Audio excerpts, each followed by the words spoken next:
अस्सलाम वालेकुम। I hope कि आप सब खैरियत से होंगे। आज हम हाज़िर हैं एक नई रेसिपी के साथ, जो है Chinese pulao, Chinese biryani, Chinese rice, आप इसको किसी भी नाम से पुकार सकते हैं। वेजिटेबल्स में हमने लेने हैं प्याज, बंद गोभी, चिकन यखनी है हमारे पास, चिकन मैश किया हुआ है, इसके अलावा शिमला मिर्च, मटर और गाजर है।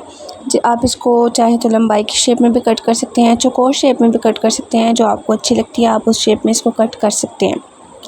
अब इन चीज़ों का यूज़ कैसे करना है और स्टेप बाय स्टेप ये कैसे ऐड होंगी, वो आपको इंशाल्लाह पूरी वीडियो देख के पता चलेगा। तो वीडियो को स्किप नहीं कीजिएगा, पूरा देखिएगा। स्टार्ट करते हैं रेसिपी। एक कढ़ाई में हमने ऑयल ले लिया। ऑयल के अंदर हमने जो प्याज कट करके रखे हुए थे, चॉप करके रखे थे, उनको हम ऐड कर देंगे। ये तकरीबन 2 से 3 प्याज हैं हमारे पास, और इनको ऐड करने के बाद आपने मुसलसल स्टिर करते रहना है और गोल्डन नहीं होने देना।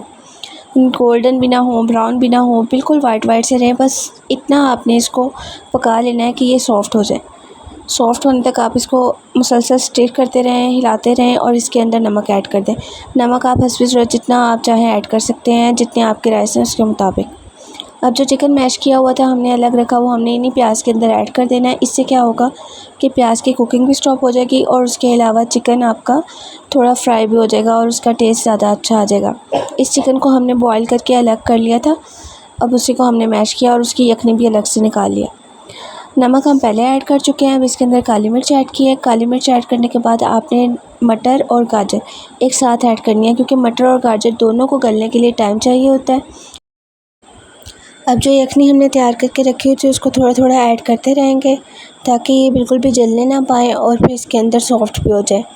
आप इनको थोड़ा थोड़ा ऐड करके फ्राई कर लें, और पानी सूखता जाएगा तो थोड़ी सी फिर यखनी ऐड कर दें। इसी तरह से करते हुए आप तकरीबन मटर और गाजर को 10 मिनट के लिए पका लेंगे। चाहे तो आप दरमियान में कवर कर दें, ताकि ये अच्छे से गल जाएँ, बॉयल हो जाएँ। थोड़ी देर बाद जब आप इसका कवर रिमूव करके देखेंगे, तो फिर आप इसको चेक कर सकते हैं कि ये सॉफ़्ट हो गए हैं। अगर सॉफ़्ट हो गए हैं तो फिर हम इसके अंदर नेक्स्ट सब्ज़ी ऐड करेंगे। अब थोड़ी सी यखनी हमने और ऐड कर दी है। ये यखनी ऐड करने का फ़ायदा मैं पहले भी बता चुकी हूँ कि वेजिटेबल्स के अंदर इसका बहुत अच्छा टेस्ट आ जाता है, और स्पेशली राइस भी बहुत अच्छे तैयार होते हैं। अब मटर और गाजर हमारे सॉफ़्ट हो चुके हैं। अब इसमें हम शिमला मिर्च ऐड कर देंगे। शिमला मिर्च ऐड करने के बाद भी आपने इसको मुसलसल हिलाते रहना है, और उसको सॉफ़्ट होने तक आपने पका लेना है। यखनी साथ साथ ऐड करते जाएं कि बिल्कुल भी मटेरियल खुश्क नहीं होने पाए आपका।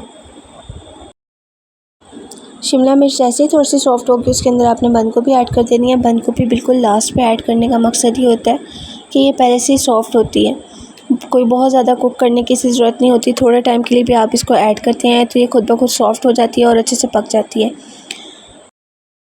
सब्ज़ियाँ हमारी तकरीबन सॉफ़्ट हो चुकी हैं। मटर और गाजर को आप इसमें से टेस्ट भी कर सकते हैं। अगर आपको लग रहा है कि ये सॉफ़्ट हो गए हैं, तो फिर इसका मतलब है अब राइस ऐड करने का टाइम आ गया। राइस से पहले हम इसके अंदर पानी ऐड करेंगे। हमने 1 किलो चावल लिए हैं, तो 1 किलो चावल के अंदर 1.5 किलो पानी ऐड होना है, जबकि आधा किलो हमारे पास यखनी थी, इसलिए हम 1 किलो पानी ऐड कर रहे हैं। यखनी हम डाल के पहले ही सब्ज़ियों को सॉफ़्ट कर चुके हैं, इसलिए मज़ीद यखनी की ज़रूरत नहीं रही थी। जितनी है वो आप ऐड कर दें। इस हिसाब से टोटली हमने 1.5 किलो पानी इसके अंदर ऐड किया है। जब पानी बॉईल हो जाए, तो जो चावल हमने भिगोए हुए थे उसका पानी खुश्क करने के बाद हम उन चावलों को इसके अंदर ऐड कर देंगे। चावलों को ऐड करने के बाद आप इसको बिल्कुल लाइट हैंड से साइड से हिला दें। हिलाने के बाद आप इसको कवर कर दें, ताकि चावल बॉईल हो जाएँ और पक जाएँ। 6 से 7 मिनट के बाद इसका कवर रिमूव करके हमने देखा है तो चावल ऑलमोस्ट डन हो चुके हैं, पानी इनका ड्राई हो चुका है। जब इस फॉर्म में आ जाएं, आपको लगे कि अब दम दिया जा सकता है, दम लगाया जा सकता है, तो फिर आप इसका दम लगा दें। और दम लगाने के लिए आपने पहले एग ऐड करने हैं, जो कि हमने बॉईल करके रखे हुए थे। ये इस राइस की स्पेशल चीज़ है जो इसके अंदर ऐड होती है। इससे टेस्ट बहुत ज़्यादा इन्हांस हो जाता है और बहुत अच्छा आता है। थोड़ी सी काली मिर्च भी आप इसके ऊपर ऐड कर दें, क्योंकि इन चावलों में और कोई भी स्पाइसेस ऐड नहीं होते, सिर्फ काली मिर्च और नमक ऐड होती है। तो आप उसको थोड़ा सा और बढ़ा सकते हैं टेस्ट बेहतर करने के लिए।